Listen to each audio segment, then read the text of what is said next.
Halo teman-teman semua, selamat datang di sesi presentasi Zoom kami kelompok 6. Saya, Januar Purba, sebagai moderator akan bersama dengan kalian. Hari ini, kita akan bedah tuntas mengenai mekanisme pemungutan PPN dengan sistem fat wheel holding. Oke.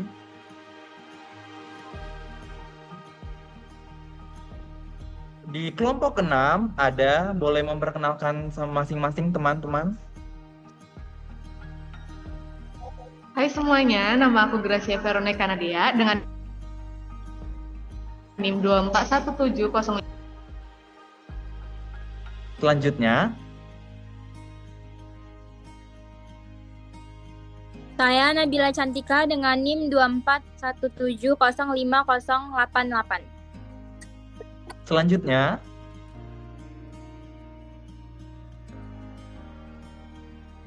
Saya Feni Siombing dengan NIM 241705084.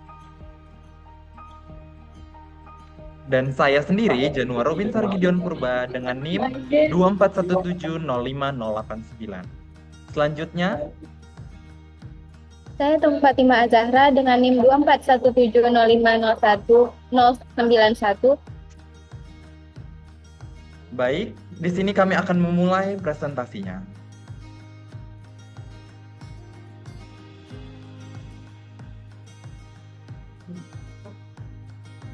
Baik, saya sebagai pemateri pertama akan memaparkan mengenai withholding tax. Withholding tax, sistem withholding tax adalah sistem pemungutan pajak yang dilakukan oleh pemerintah kepada pihak wajib pajak untuk melaksanakan kewajiban atas penghasilan yang telah dibayarkan kepada pihak penerima penghasilan sekaligus menyetorkannya ke kas negara Indonesia. Nah, jika dijelaskan secara lebih singkat, maka istilah withholding tax itu dapat diartikan sebagai sistem pemungutan pajak yang dilakukan oleh pihak ketiga. Selanjutnya,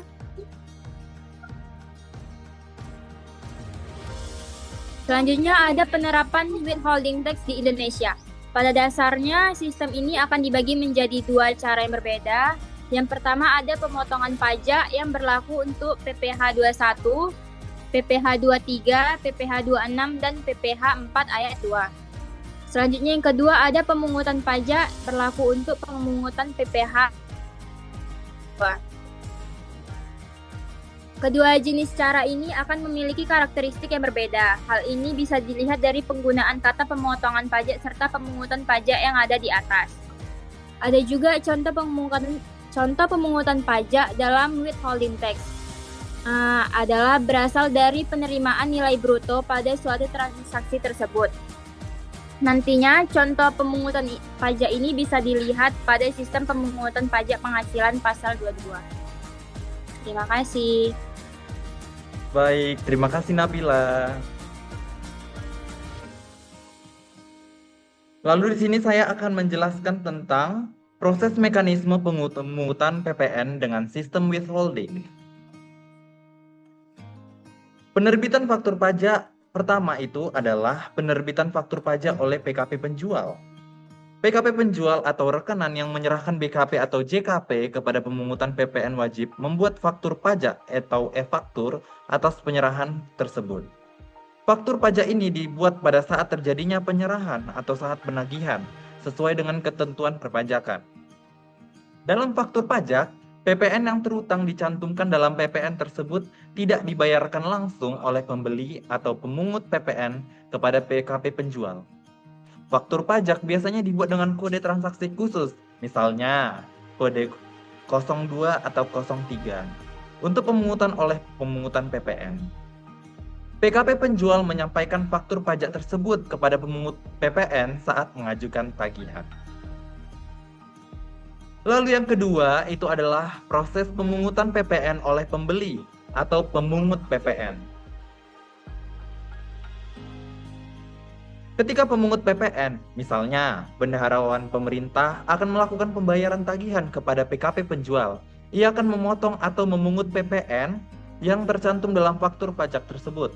Artinya, PKP menjual hanya menerima pembayaran sebesar harga jual dikurangi PPN yang dipungut.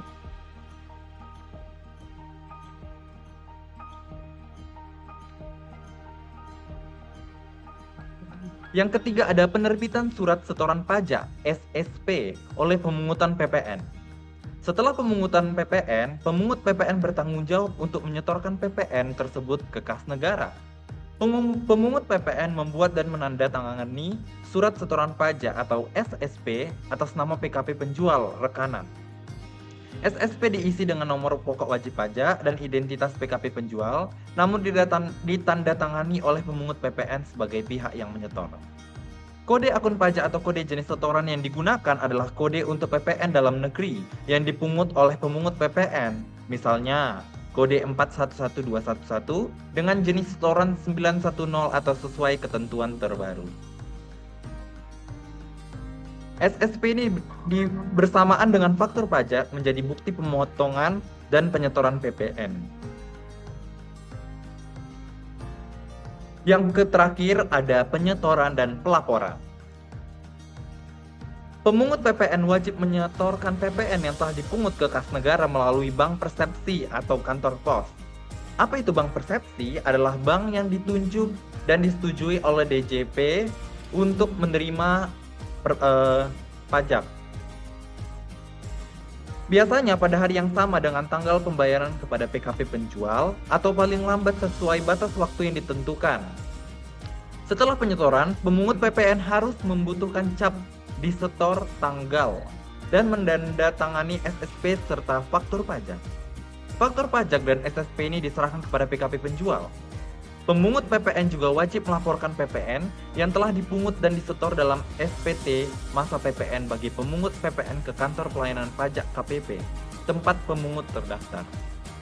PKP penjual menggunakan SSP dan faktur pajak yang diterima dari pemungut PPN sebagai pajak masukan yang dapat dikreditkan dalam SPT masa PPN-nya.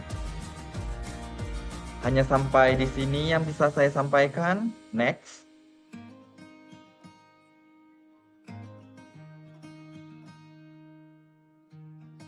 Selanjutnya, ada jenis-jenis pihak yang berperan sebagai PPN dalam mekanisme withholding. Yang pertama, instansi pemerintah. Instansi pemerintah mencakup pemerintah pusat, daerah, dan desa yang menggunakan anggaran APBN atau APBD, termasuk bendahara pemerintah, kantor pembendaharaan, serta kas negara. Mereka memungut PPN atas penyerahan BKP atau JKP dari PKP rekanan kecuali transaksi kecil di bawah 2 juta atau pembayaran tertentu lainnya sesuai PMK 59 PMK.03 2022. Yang kedua, ada kontraktor atau pemegang kuasa atau izin. Kelompok ini meliputi kontraktor-kontrak kerjasama pengusahaan minyak dan gas bumi atau migas, serta kontraktor atau pemegang kuasa atau izin pengusahaan sumber daya panas bumi, diatur dalam PMK 73 tahun 2010. Mereka bertanggung jawab memungut PPN langsung dari transaksi terkait kegiatan tersebut. Next. Yang terakhir, ada BUMN dan perusahaan tertentu. BUMN serta badan usaha tertentu yang dimiliki BUMN atau dengan kepemilikan saham di atas 25% ditunjuk melalui PMK 8 tahun 2021 dan KMK 210 tahun 2022 mencakup 18 perusahaan spesifik. Mereka memungut PPN atas transaksi penyerahan BKP atau JKP dalam lingkup kegiatan usahanya. Sekian. Oh my God. Oke, yang selanjutnya ada dasar hukum dan tarif PPN yang dikenakan atas transaksi penyerahan BKP atau JKP serta kewajiban pelaporan dan penyetoran PPN oleh pemungut. Nah, itu pertama didasari atas hukum PPN. Pengenaan PPN diatur dalam Undang-Undang Nomor 8 Tahun 1983 beserta perubahan-perubahannya. Dua, ketentuan pelaksanaan melalui PP dan regulasi perpajakan terkait. Yang ketiga, PKP yang menyerahkan BKP atau JKP wajib memungut, menyetor, dan melaporkan PPN. Yang kedua itu ada objek PPN dari BKP dan JKP. Yang pertama, penyerahan barang kena pajak atau BKP dan jasa kena pajak. Yang kedua, dilakukan dalam daerah pabean oleh PKP. Yang ketiga, barang dapat berwujud maupun tidak berwujud. Untuk penjelasan lebih lanjutnya ini PPN dikenakan atas BKP dan JKP bukan hanya karena barang fisik atau berwujud, tetapi seperti hak atau kekayaan intelektualnya selama diserahkan di dalam daerah pabean atau daerah pabean oleh PKP. Begitu pula JKP merupakan setiap pelayanan yang diberikan oleh PKP yang memiliki nilai komersial.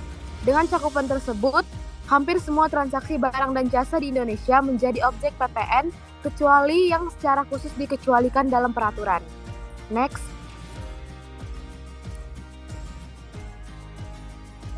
Tarif PPN. Tarif umum sebelumnya itu 10%. Umumnya digunakan untuk referensi historis. Yang kedua, tarif berlaku kini itu 11% sejak 1 April 2022.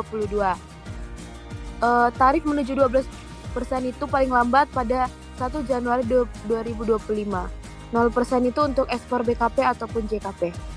Next.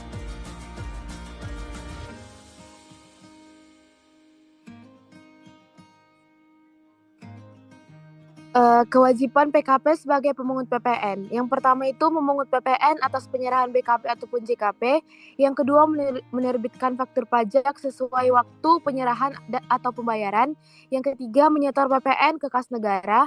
Yang keempat melaporkan SPT masa PPN setiap bulannya. Yang kelima jika terlambat menerbitkan faktur dapat dikenakan sanksi administrasi.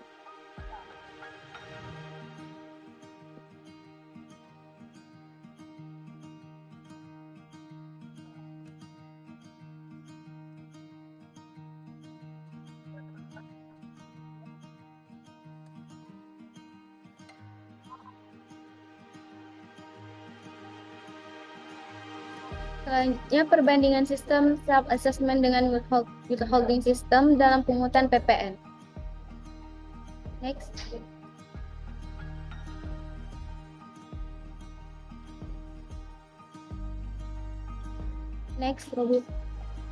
Self-assessment system ini suatu sistem di mana wajib pajak diberikan kewenangan untuk menghitung, memungut, menyetor, dan melaporkan sendiri pajak yang terutang. Dalam sistem ini, pengusaha kena pajak yang melakukan penyerahan barang kena pajak atau jasa kena pajak, wajib menghitung besarnya PPN yang terutang atas transaksi tersebut. PKP juga memungut PPN dari pembeli, menyetorkannya ke kas negara hingga pada akhir masa pajak pelaporannya melalui SPT masa PPN. Dengan peran aktif dari para wajib pajak, maka fungsi dari pemungut pajak hanyalah mengawasi, memeriksa, hingga melakukan penyelidikan pajak. Next. Nah, untuk kelebihan itu dia fleksibel dan sederhana dalam transaksi antar PKP, mengurangi beban pemerintah karena pemungutan dilakukan oleh wajib pajak. Untuk kekurangannya, yaitu bisa rentan ketidakpatuhan, misalnya PKP tidak menyetorkan PPN yang telah dipungut, yang selanjutnya membutuhkan sistem administrasi yang tertib dari PKP. Next.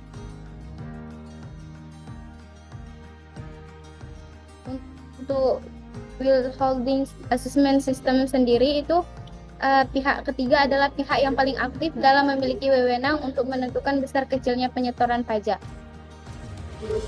Para pihak ketiga ini biasanya adalah para bendahara atau divisi perpajakan perusahaan yang memotong penghasilan karyawan untuk pembayaran pajak.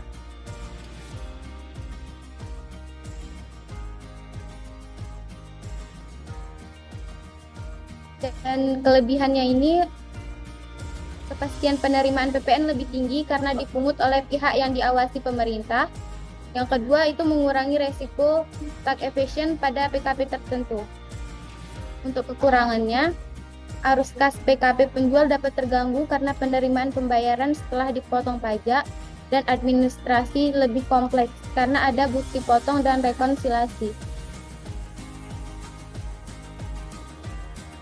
Baik, itu yang dapat saya sampaikan. Baik, terima kasih teman-teman sudah menjelaskan apa itu tadi.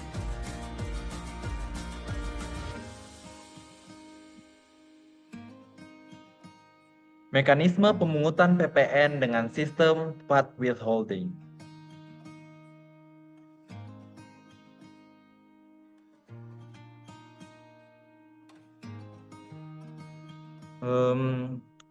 Hanya sampai di sini presentasi yang bisa kami sampaikan.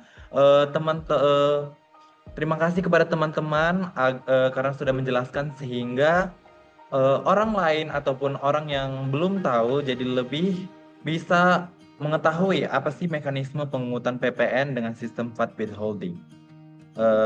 Teman-teman yang boleh lihat di YouTube boleh tulis pertanyaannya di komen. Setiap kelompok satu boleh. Jangan lupa di like ya teman-teman.